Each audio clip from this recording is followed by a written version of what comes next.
the judges on the benches have to retire and get out of there because they're not going to ever change their mind. So if they were a judge in 2004 when you favored the mom, and then in 2014 they switched the state, so it's a fair state. Well, that judge, it's like if there wasn't a window here, I could touch this truck. Anyways, kind of forgot what I was saying, but Well, you're talking about fathers being present in the court system. So I wanted to ask you this real quick, because kind of swinging in a different direction a little bit. Every man faces battles. Some are seen, some are unseen.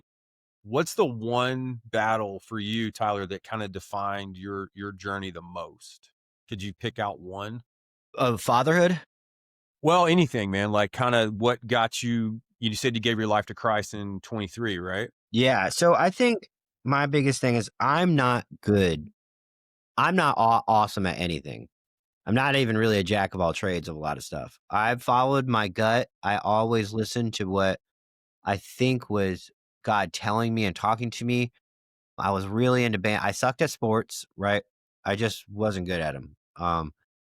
So I got into music, but I love the showmanship. I love the branding. I love creating a band and making 5 dudes like a thing and like imagery and logos and all that, playing Yeah. live shows. It was so much fun. Then I had to grow up.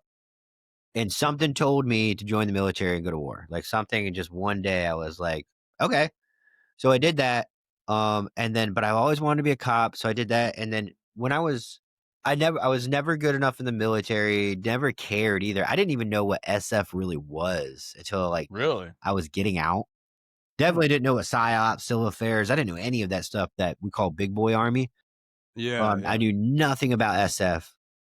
And I was on Fort Bragg, and I knew what they were. I didn't know anything about them. I didn't That's hard know to believe, anything. man. And I just Yeah, that's had hard to no believe. interest. I was like, I want out, man. The military has lied to me like 400,000 times in 4 years. Like, I'm just done.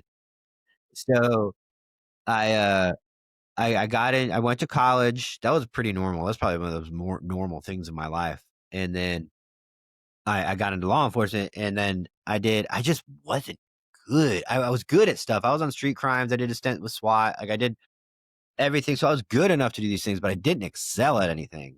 And then one day I started podcasting, and I was like really good at that. And I was really Yeah. like, I had a knack for figuring things out and like how a show would work. And I was like, oh man, that was my journey. That was because I've always wanted to be the voice for first responders and veterans. Pretty much people covered under Romans 13. Those ordained by God to go, to enforce law of man. Mhm. And Mhm. he appoints those people. And I was like, Romans 13. Well, those people right now are under attack. Everybody hates cops. The military, veterans aren't getting the support they need. Like all these people that God ordained to do this job are now not being treated well by society. They might not have voices. That's just when it started. It started in my den in 2023, I think. Yeah, Nice. 2023. Nice. Maybe end of 2022.